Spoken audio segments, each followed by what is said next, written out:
एक बार गणेश जी ने पृथ्वी के मनुष्यों परीक्षा लेने का विचार किया। वे अपना रूप बदलकर पृथ्वी पर भ्रमण करने लगे। उन्होंने एक बालक का रूप बना लिया। एक हाथ में एक चम्मच में दूध ले लिया और दूसरे हाथ में एक चुटकी चावल ले लिए और गली गली घूमने लगे। साथ ही साथ आवाज लगाते चल रहे थे, कोई मेरे लिए खीर बना दे, कोई मेरे लिए खीर बना दे। कोई भी उन पर ध्यान नहीं दे रहा था, बल्कि लोग उन पर हंस रहे थे।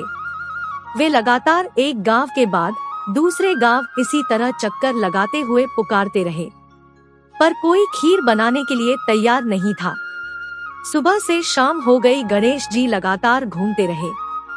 एक बुढ़िया थी, शाम के वक्त अपनी झोपड़ी के बाहर बैठी हुई थी। तभी गणेश जी वहां से पुकारते हुए निकले कि कोई मेरी खीर बना दे, कोई मेरी खीर बना दे। बुढ़िया बहुत कोमल हृदय वाली स्त्री थी। उसने कहा, बेटा मैं तेरी खीर बना देती हूँ। गणेश जी ने कहा, माई अपने घर में से दूध और चावल लेने के लिए बर्तन ले आओ। बुढ़िया एक कटोरी लेकर जब झोपड़ी बाहर आई तो गणेश जी ने कहा, अपने घर का सबसे बड़ा बर्तन लेकर आओ।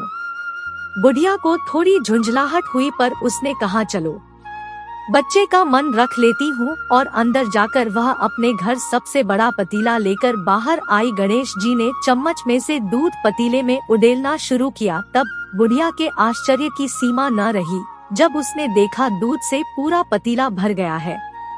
एक के बाद एक वह बर्तन झोपड़ी बाहर लाती गई और उसमें गणेश जी दूध भरते चले गए। इस तरह से घर के सारे बर्तन दूध से लबालब भर गए।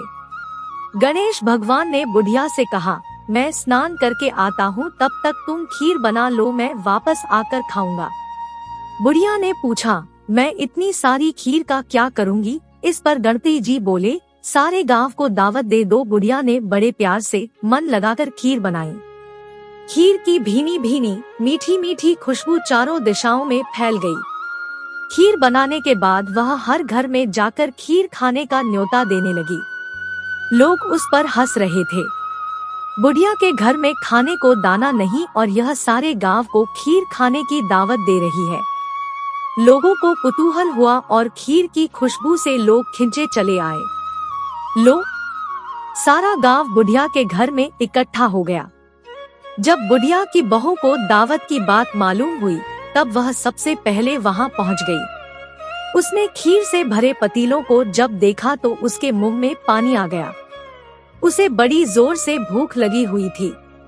उसने एक कटोरी में खीर निकाली और दरवाजे के पीछे बैठकर खाने की तैयारी करने लगी।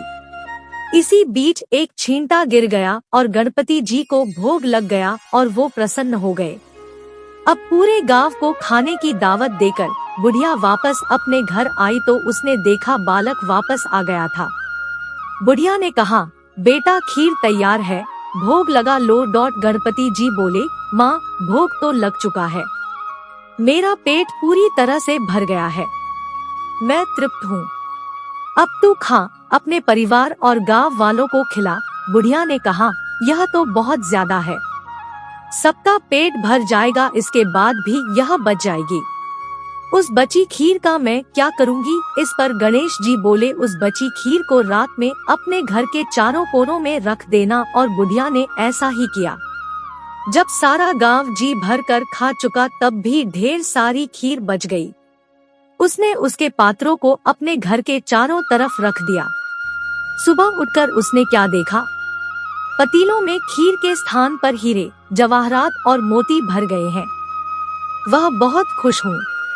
उसकी सारी दरिद्रता दूर हो गई और वह आराम से रहने लगी। उसने गणपति जी का एक भव्य मंदिर बनवाया और साथ में एक बड़ा सा तालाब भी खुदवाया। इस तरह उसका नाम दूर दूर तक प्रसिद्ध हो गया। उस जगह वार्षिक मेले लगने लगे। लोग गणेश जी की कृपा प्राप्त करने के लिए उस स्थान पर पूजा करने और मान्यताएं मानने के लिए आने लगे। गणेश जी सबकी मनोकामनाएं पूरी करने लगे। जैसी कृपा गणेश भगवान ने बुढ़िया पर की, वैसी कृपा हम सब पर करना। जो इस चैनल को सब्सक्राइब करेगा, भगवान उसकी मनोकामना जरूर पूरी करेंगे। जय श्री गणेश।